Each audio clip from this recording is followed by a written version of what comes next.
Hi all welcome to cricket arena. 12 വർഷത്തെ ഇടവേളയ്ക്ക് ശേഷം സൂപ്പർ താരം വിരാട് കോഹ്ലി ആഭ്യന്തര ക്രിക്കറ്റിലേക്ക് മടങ്ങിയെത്തുകയാണ്.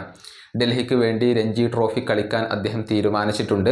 വരുന്ന 30-ാം തീയതി റെയിൽവേസിനെതിരെ രഞ്ജി ട്രോഫി മത്സരം ഡൽഹി കളിക്കുന്നുണ്ട്. അതിനുവേണ്ടിയുള്ള തയ്യാറെടുപ്പുകൾ അവരിപ്പോൾ ആരംഭിച്ചു. വിരാട് കോഹ്ലി ട്രെയിനിങ് ആരംഭിച്ചു കഴിഞ്ഞു എന്നുള്ള റിപ്പോർട്ടുകളാണ് ഇപ്പോൾ പുറത്തേക്ക് വരുന്നത്.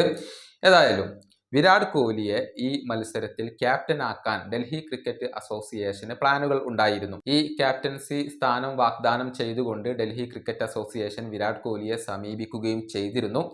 പക്ഷേ കോഹ്ലി ഈ ഒരു ക്യാപ്റ്റൻസി നിഷേധിക്കുകയാണ് ചെയ്തിട്ടുള്ളത്.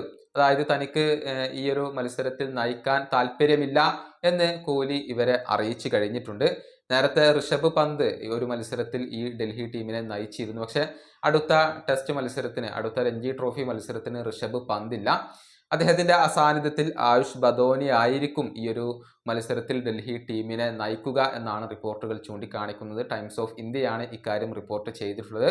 ആയുഷ് ബദോനിക്ക് കീഴിലായിരിക്കും വിരാട് കോഹ്ലി കളിക്കുക എന്നാണ് റിപ്പോർട്ടുകൾ ഇപ്പോൾ ചൂണ്ടിക്കാണിക്കുന്നത്. ഏതായാലും വിരാട് കോഹ്ലി തന്റെ മികവ് വീണ്ടെടുക്കേണ്ട സമയം ഇപ്പോൾ അതിക്രമിച്ച് കഴിഞ്ഞിട്ടുണ്ട്. നമുക്കറിയാം, കഴിഞ്ഞ BGT സീരീസിൽ കോഹ്ലി ഉൾപ്പെടെയുള്ള പല സുപ്രധാന താരങ്ങളും മോശം പ്രകടനമായിരുന്നു നടത്തിയിരുന്നത്.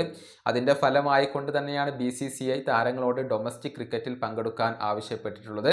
ഏതായാലും ഇനിയിപ്പോൾ ഇംഗ്ലണ്ടിനെതിരെയുള്ള T20 പരമ്പരയ്ക്ക് ശേഷം ഒരു ഏകദിന പരമ്പര ഇന്ത്യ കളിക്കുന്നുണ്ട്. അതിൽ കോഹ്ലിയും സംഘവും ഉണ്ടാകും എന്ന് തന്നെയാണ് പ്രതീക്ഷിക്കപ്പെടുന്നത്.